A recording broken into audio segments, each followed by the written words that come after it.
Bom dia, Rafael Bizinha, estrategista Santander Private Banking, 27 de julho.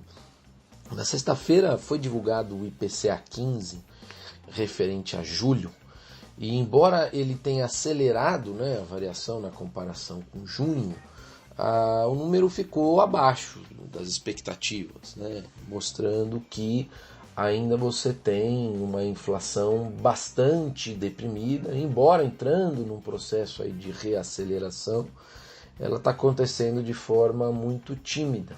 E a surpresa baixista, digamos assim, ela foi bem generalizada, não foi específica ou concentrada em alguns componentes particulares. Então, o que mostra que essa diminuição da demanda muito forte, por conta da pandemia, ela está se refletindo em menores pressões de preços ainda, ou pressões mais contidas de preço, também no setor de serviços, de uma forma mais espalhada. Então, as medidas de núcleo, que são aquelas que você expurga itens mais voláteis, e que podem causar ruído e te fazem perder a noção da tendência, mesmo esses núcleos eles estão ainda para baixo, muito bem controlados.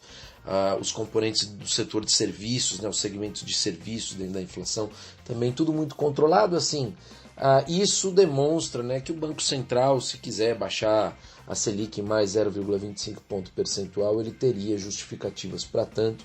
Não é por outra razão que o mercado de renda fixa ele ampliou a aposta nesse sentido, ampliou a probabilidade implícita de mais uma diminuição aí dos juros básicos.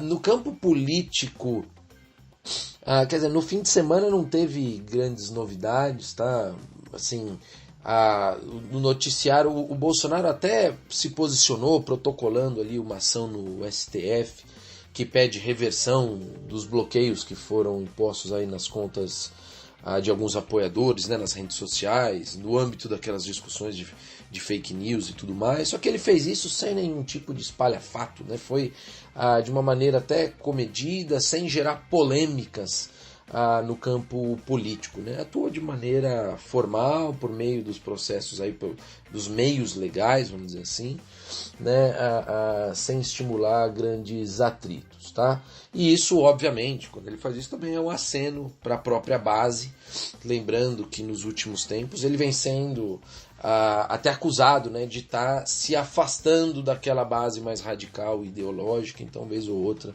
ele tem que fazer algum tipo de aceno. No tocante à reforma tributária, esse fim de semana teve bastante artigo, de novo, falando sobre o assunto, agora na segunda-feira de manhã também, óbvio. Ainda naquela linha de fazer as críticas, muitos dizendo que o projeto enviado pelo governo foi muito restrito, muito limitado, só abarca PIS e COFINS, a alíquota do imposto em substituição a PIS e COFINS de 12% seria muito alto, tal, mas é aquela coisa, então são discussões no campo mais técnico, menos ideológico, portanto um debate mais saudável, e o próprio governo ele não se opõe às propostas mais amplas, que incluem ICMS, ISS, como nos textos aí que já estão tramitando na Câmara e no Senado. Talvez tenha até um componente assim, estratégico por parte do Planalto, da equipe econômica, que se essas propostas mais amplas prosperarem, tanto melhor, não vamos colocar obstáculo nenhum, mas é uma forma até dele se manter um pouco de forma lateral dos desgastes que pode gerar o debate que envolve impostos estaduais e municipais. Muitos especialistas estão dizendo que tem realmente ambiente político para prosperar essa discussão que envolve aí cidades e estados. No exterior, não tiveram muitas novidades entre sábado e domingo, assim, os analistas estão todo mundo olhando ainda esses aumentos de casos de Covid em várias regiões. Na semana passada, inclusive, vários países bateram alguns recordes diários de novos casos de contaminação.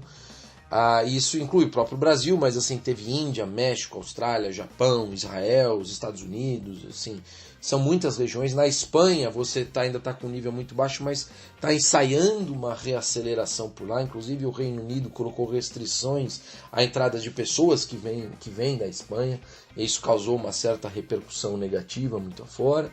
Né? Então isso tudo abala um pouco o sentimento no exterior, mas em contraposição tem ainda essa expectativa positiva com os resultados dos testes para a elaboração de vacinas e tal, mas aqui cabe ser um pouco mais realista, né, no sentido de dimensionar melhor os prazos em que realmente essas vacinas vão estar disponíveis para serem utilizadas de forma massificada. Né? Tem bastante atenção aí sobre o pacote fiscal em debate nos Estados Unidos, como a gente tem falado. As negociações aí entre republicanos e democratas, estão, né, os democratas propondo cerca de 3 trilhões de um novo pacote, republicanos algo na ordem de 1 trilhão, vamos ver o que sai.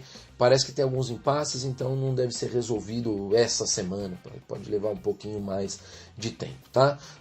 Na quarta-feira vai ter reunião de política monetária do Federal Reserve nos Estados Unidos, tem indicadores importantes de atividade na China, né, o PMI, e tem também vários resultados corporativos que a gente está acompanhando, né? Na média, os números das empresas estão vindo melhores do que o esperado, lá fora, né? Nos Estados Unidos, no segundo TRI, mas as expectativas em relação a esses dados eram já bastante deprimidas, e importante assim, é que muitas companhias estão dizendo que no terceiro trimestre a economia e os negócios devem perder um pouco de ritmo. Isso não é muito fora do que a gente imaginava.